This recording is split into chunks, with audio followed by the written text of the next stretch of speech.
Hello everyone, and welcome to the first in a series of reviews I will be doing for double-digit Q players. I will be aided by XHU98, who will look over the reviews that I make and point out any mistakes I've made or maybe some better situations. You'll note it is not done in the order of the posts received on the forum. Instead, I started with the easiest ones first and am working longer on the ones that take me a little more time. So, excuse me, in a 20 versus 21 Q game, we're not going to go over in detail each individual tactical situation because we lose a lot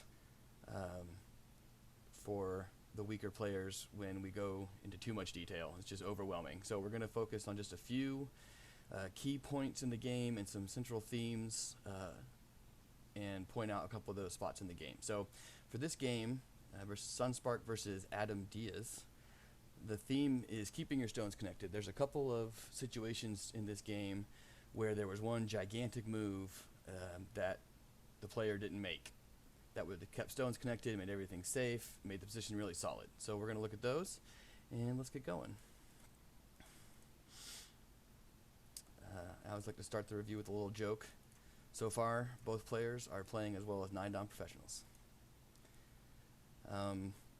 All of this is going to be in the SGF as well, and I'll post a link to it in the information, and I will post the SGF itself on GoKabits and a link in the information as well, so you guys can tell me what you thought of the review at certain points in the game. So this is not bad. It's hard to say in the opening that any move is really bad, and this isn't even abnormal. You know, this is a normal move. I prefer something more active. I always like to approach. The corners are worth a lot, and it's active. It feels like I'm doing something. This is another common opening among amateur Q players, the Sanrense. There's a lot of variations from here, but there's something else you might consider when you have dual star points like this. And white decided to go the weird route. There's a couple of strange moves here. This move isn't really doing anything for white right now. It's not reinforcing a corner. It's not attacking a black corner. It's not attempting to make territory. It's just kind of hanging. Excuse me. So, yeah, I wasn't quite sure. Here, this isn't bad. Again, it's difficult to say bad. I would want to play at A. Since black has this position along the side, it's disadvantageous for white, really, to pincer here. He gets this influence that's not really useful in either direction right off the bat. So generally white will take a low position here to be safe.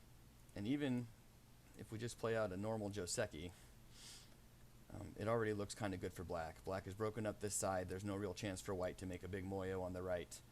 Black has an extension from their corner on the left, and the upper left is still just fine. There's no real attack on it. So I like this, but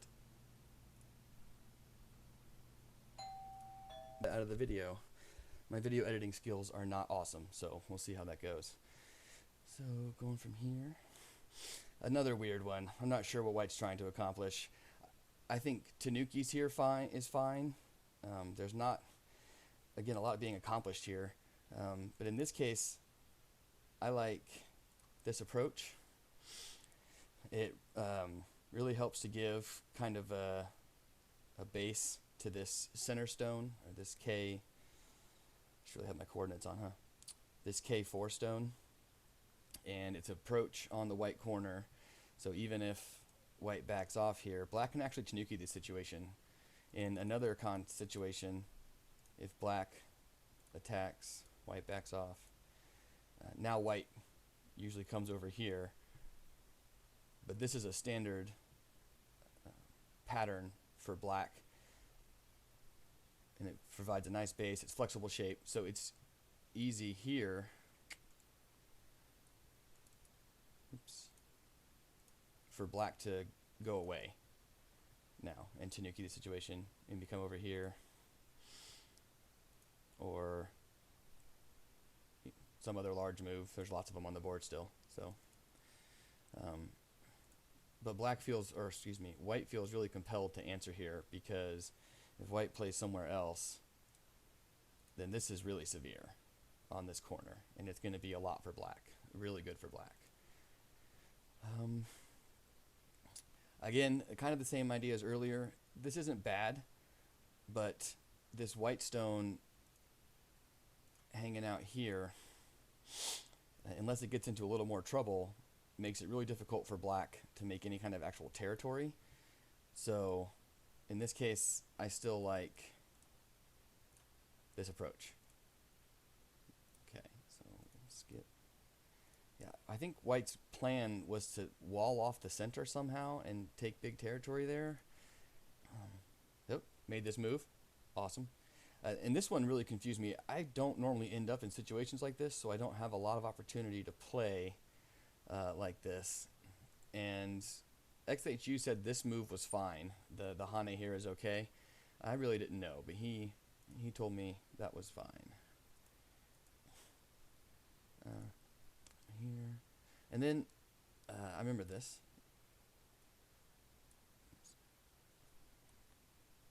So I don't know if this was a misclick or what was trying to be accomplished, but this isn't great for black. Here, I think either here, you could even just connect, but leaving this cut or this Atari for white to take advantage of is pretty tough for black. So I would say, and as we go through this, you'll see that it's actually ended up working out pretty well for black, but really need to protect these stones somehow, or this cut in particular. You don't want to let white take advantage of it by being able to Atari or cut this way. And white threatened it. Okay, yep. And here, in just a second, is the theme. So white should have just connected here. This is the theme of this game, is keeping your groups connected. So white would want to keep black disconnected, and black wants to connect those groups. Both these groups are not alive, for starters. It's not necessarily saying they'll die, but at the moment they're not alive, which means that there's two groups that white could potentially harass and take advantage somewhere else. So this is why we always advise against two weak groups. So when white gives the opportunity here, black should absolutely just take the stone. Keep your groups connected. This black group is now one black group, and white is still weak on both sides. So now there's just a great position for black to attack from. White has to make moves on both sides to make these groups comfortable and settled, and black doesn't have to worry about any of it. Black can do whatever he wants pretty much. So, and we'll note on that a little bit more in this fight here. See, now black is split. Now black has two groups that aren't quite alive that he needs to worry about.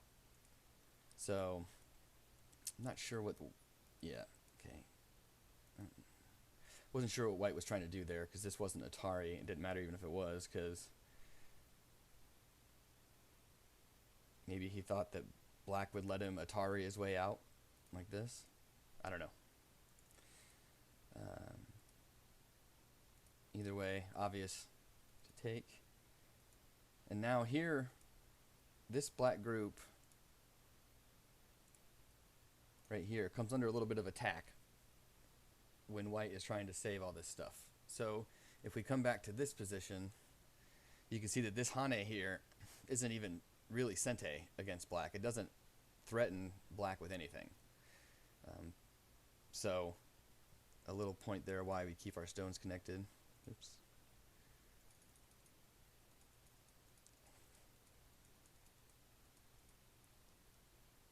Yeah, see, all of this could have been avoided, and because of this, white managed to get cut again on the other side somehow. White should have been able to take some sort of thickness or advantage from this exchange. Black technically should probably die here.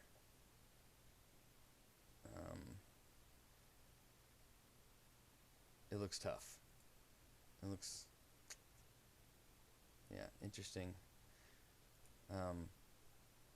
But black got away with murder. And this move is unimportant because this has a liberty here, so this is not a Tari. So it's not really a Ko. Yeah, do your Go problems, kids. One big advantage, or one big thing that Go problems helped me with is understanding when I could and could not leave a situation. So black was correct here. Black does not have to respond, right? Black gets Sente somewhere else. And doing the Go problems allows you to see earlier and earlier where those points are in the game where you can leave and make a bigger move. Another strange response from white. This is all. Here, I kind of like this. Just connect it, keep it solid. Don't offer white any opportunity at all to cut at A there. Plus, this is actually Sente. White needs to respond. I don't think that one works. No, that doesn't work. That was the point. So we can see if white doesn't protect that cut properly, then he gets into trouble. These stones here are not safe. So, but this, I don't think it's too bad. It's just there's no point in giving A to white for some kind of trouble later. Yeah. Now here, I had thought that the double Hane here was a better move. This is the kind of move I always try to look for in play. But XHU said that this move was actually better. So we all learned something today, hopefully.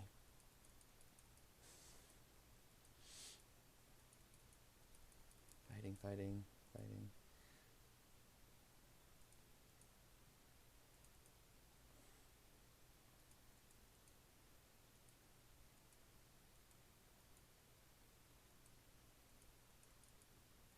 And we'll see. Again, I'm not going to go over every single. There's some move comments sprinkled around in here for when you look at the review later. But the biggest thing is just what we want to see is keeping our groups connected.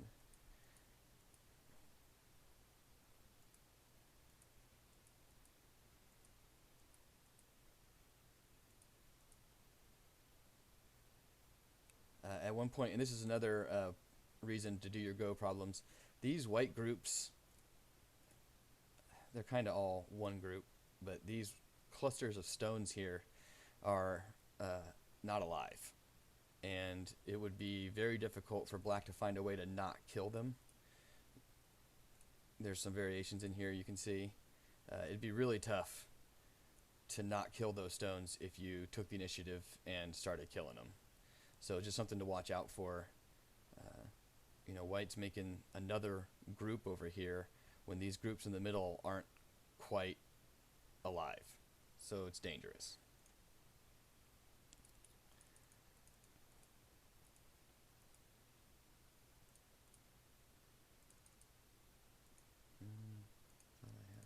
Nope.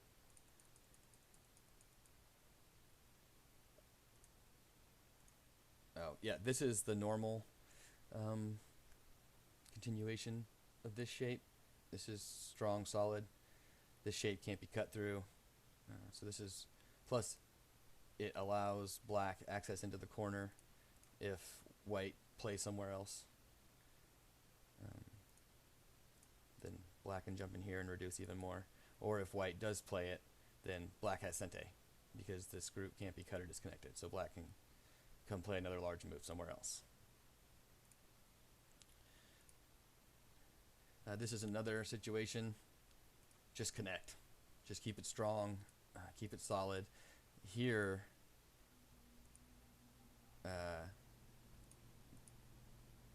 oops, yeah, in this place, sorry, let's do one thing at once. So here, we just want to connect. There's no shenanigans now. There's no cuts. White is the one that needs to worry about fixing things, sort of. So let's leave it on them. Here, this Atari is the wrong direction. We want to Atari this way. Since white put some effort into taking this stone, it's unlikely that white will not respond to this. So in this case, just take Sente. There's still plenty of large moves on the board. Your groups are totally safe. Just play another big move somewhere else instead of giving up more like this. So, yeah.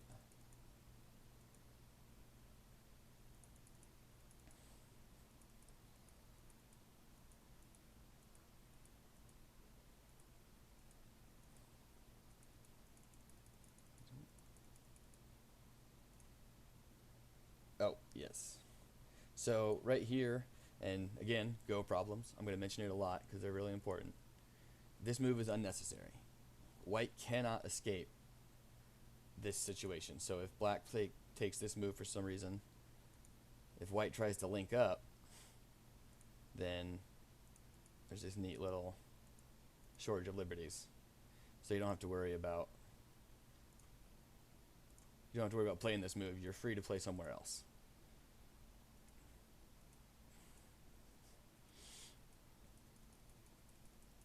And I think that's about it. I looked over some stuff here just to see what was possible.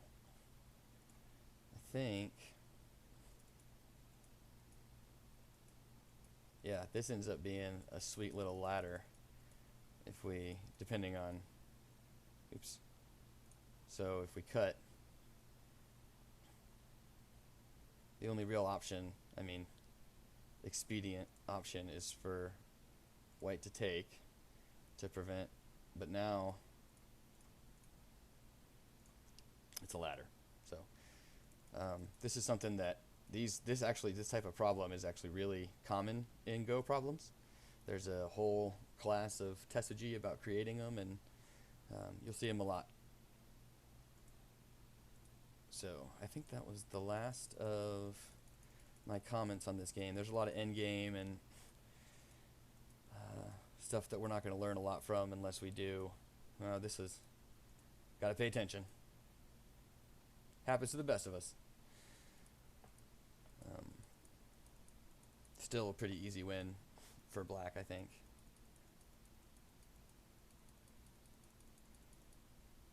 Oh, I missed this the first time. What's that?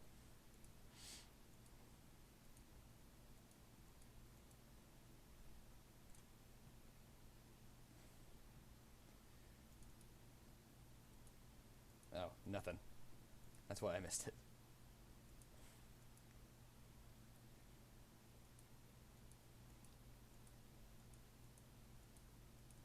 So yeah, I think I'm going to wrap it up on that. Like I said, for the 20 and 21Q range, it's not good to go over intense detail. You just kind of get swamped, and it's a whole lot to process, and it's difficult. So we're going to keep it to these short, simple themes, and we'll hammer the point home again here. When white offers this to you, just take it. Keep your groups connected and strong, and it'll be a much easier game for you. So I hope this was helpful. Drop any comments in the comment section or head over to the GoKibitz link and tell me what you thought. Thanks for watching.